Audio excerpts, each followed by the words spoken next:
The people of Madagascar. Well, I should introduce myself. I'm Damon Ramsay, and when I'm not lecturing or on ships, I catch sharks. Here's a picture. Okay, it's not the biggest of sharks. I first trained as an outdoor guide, then qualified as a biologist at James Cook University and Charles Darwin University. Well, I didn't see either of those two blokes when I was there. I am normally based in Asia, and I contract out to various expeditions around the world, including occasionally with Silversea.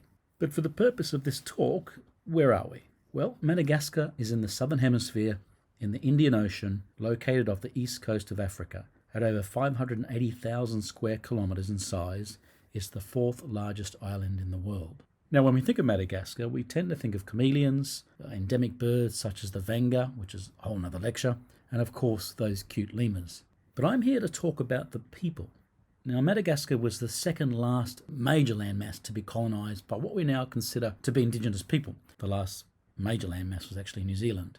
And it wasn't from where you would expect. Now, there was evidence for human foraging on Madagascar about 2000 BC, but no signs of further settlement. The permanent colonisation of Madagascar seems to have occurred around 350 BC to about AD 550.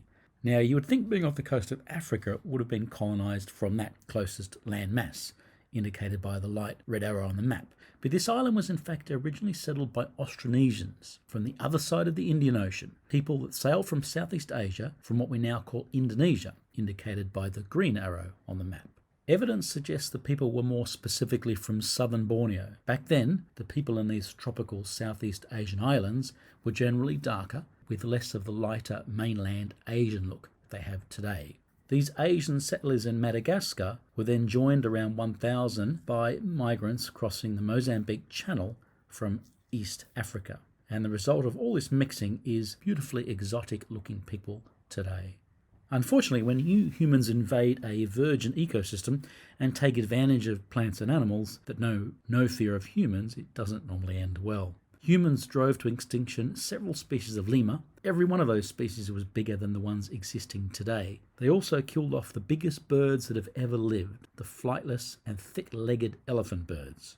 This was so recently that you can still find their eggs in some markets today. They're not so fresh that you can make an omelette, but that would be one hell of an egg McMuffin. The result of this human invasion is massive clearance, and this is an image of the denuded Central Plateau. So as well as extinction, people have also brought in weeds, and there are some 1,300 introduced plant species, and 600 of these have unfortunately become naturalised. Early in its human history, Madagascar became an important stop for trade between Africa and Asia. So in the 10th century, Arab traders often sailed through, and this begins the first recorded history of the country. European contact began in 1500 with the Portuguese sighting the island, and this would soon result in the French colonising Madagascar. But at this time, Madagascar had its own kingdoms and rulers, and you can see evidence of this history still maintained in the capital today. One of the most infamous rulers was the so-called Mad Queen. She had about 220,000 people killed in her reign, which is about 20% of the population at the time. At this time, there were intertribal warfare and fierce warriors, the toughest of whom were said to wash their face just one side at a time, just in case of attack. I find myself often doing the same when I'm sharing the cabin on board with a particular Silversea expedition crew. The French invaded Madagascar in 1883, and in 1897 it was declared a French colony. But it wasn't all bad. During the period of colonisation by the French, slavery was officially abolished, with over 500,000 slaves freed. Education became mandatory between 6 and 13 years old of age, and with a focus on French as the language. And you can still see the nice colonial French architecture today in some of the towns, such as my favourite settlement, Diego Suarez. And even today, you can get a nicest croissants in the morning. Being a French colony, Malagasy troops fought for France in World War I. But following World War II, after France had been occupied, Malagasy rebels fought for independence. They were unsuccessful. 10 years later, the French began to allow Madagascar to advance towards self-government. The Malagasy Republic emerged in 1958, a constitution was developed in 1959, and full independence was established in 1960, with the flag here. Just 2 years before the James Bond movie started with Dr. No, out of interest.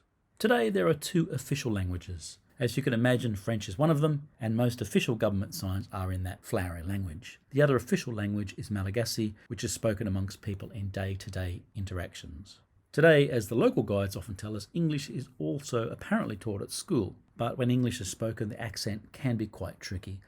Example, last time I was there, it sounded like the guides were talking to us about the infamous parrots that used to terrorize the waters around Madagascar. It turns out they were talking about pirates, not parrots.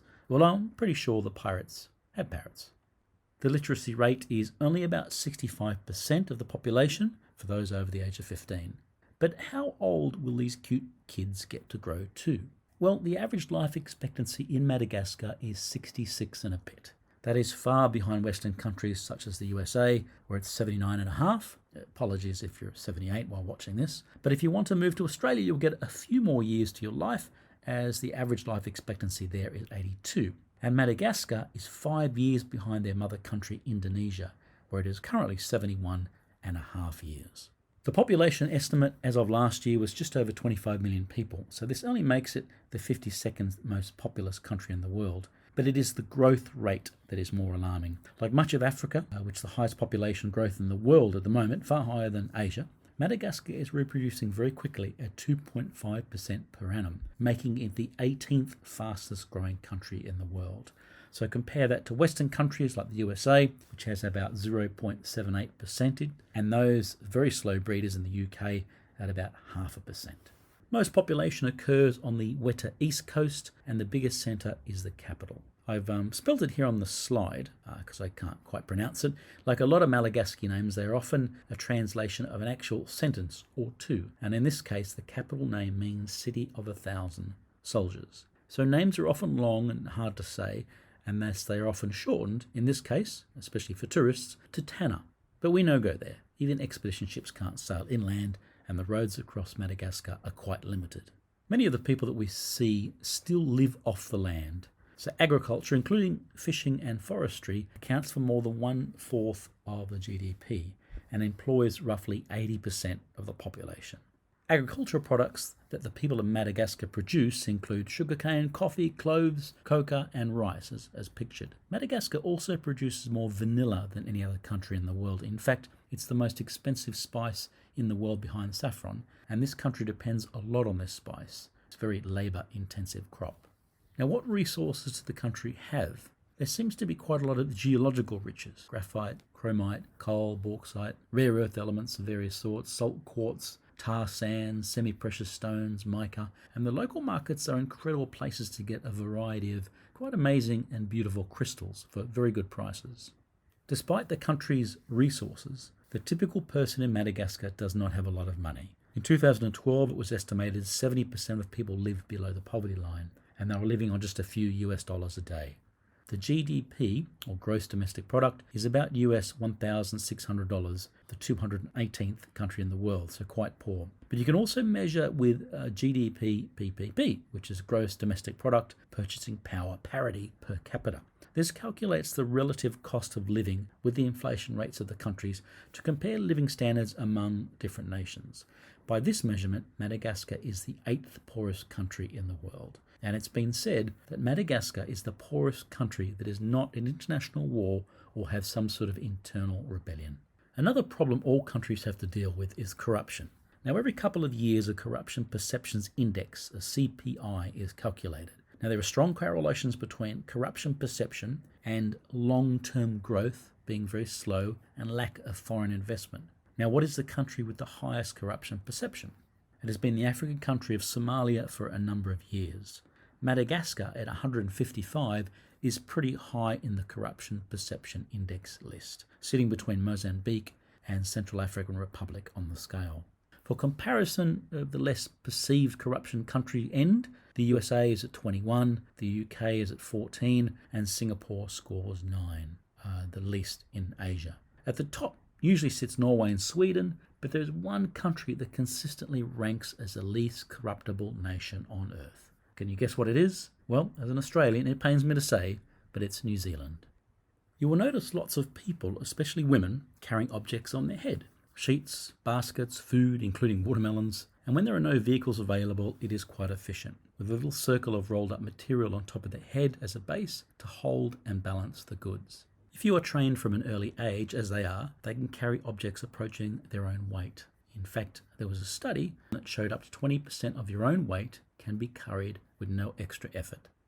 Now, what about infrastructure or lack thereof? We take electricity for granted, of course, but how else can we recharge our phones, our computers, our cameras, and our iPads?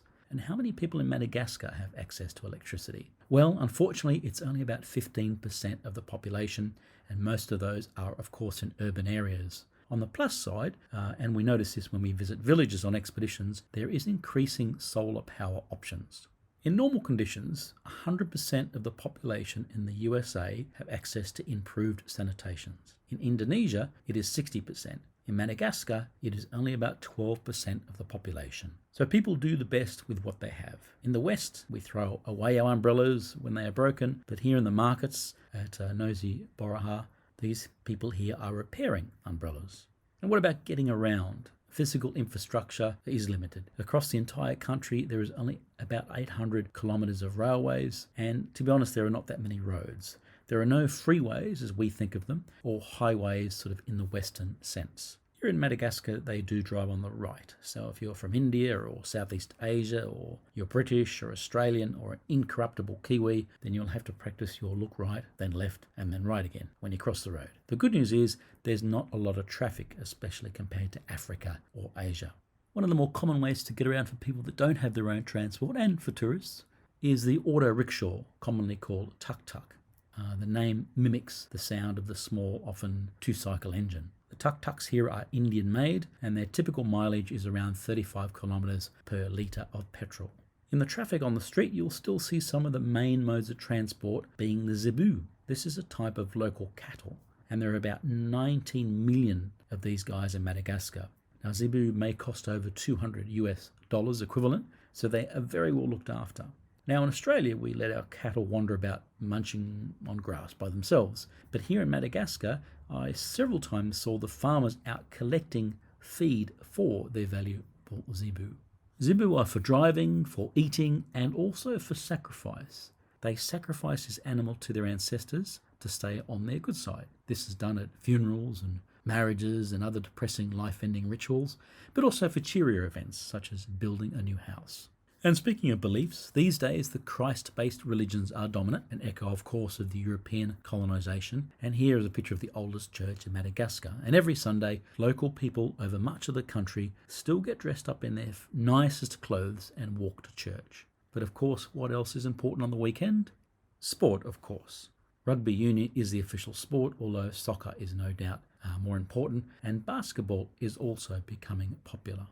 People, mostly men, also gather at galladromes. This is where cockfighting occurs. Men carefully breed their prize fighting roosters, and fights are carefully set up between roosters of the same size, same weight, and similar height. So yes, the men have to compare the size of their roosters. Cockfighting in Madagascar dates back to the 18th century when it entertained the royal family, and today it is very big business. And of course, the question you have all been asking, what about using the toilet?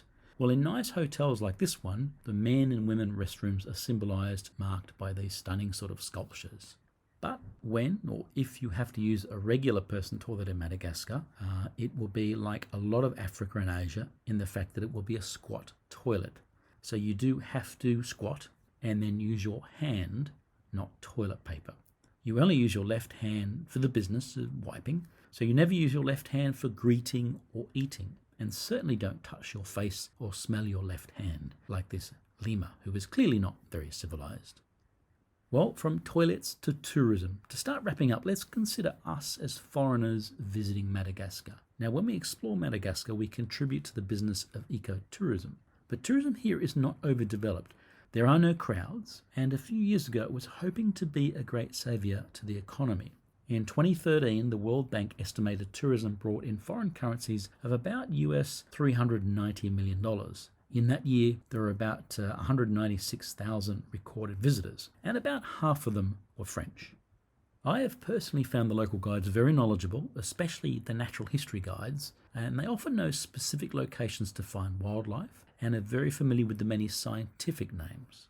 But there are challenges in developing tourism. Unfortunately, it is competing with those spectacular African safari products. All of these different budgets in different countries just across the Mozambique Channel there. And Madagascar continues to lack much of the infrastructure that independent and or land-based tourists often require. This is all a bit of a shame because Madagascar has a lot to offer. Now, as a biologist, I have found on my own independent trips and as an expedition team member on ships, the wildlife is just incredible. And of course, the people are fun and fascinating. So if you want to contribute to a beautiful country, consider visiting Madagascar. Well, I hope you were not too bored by that, and thank you very much for not falling asleep.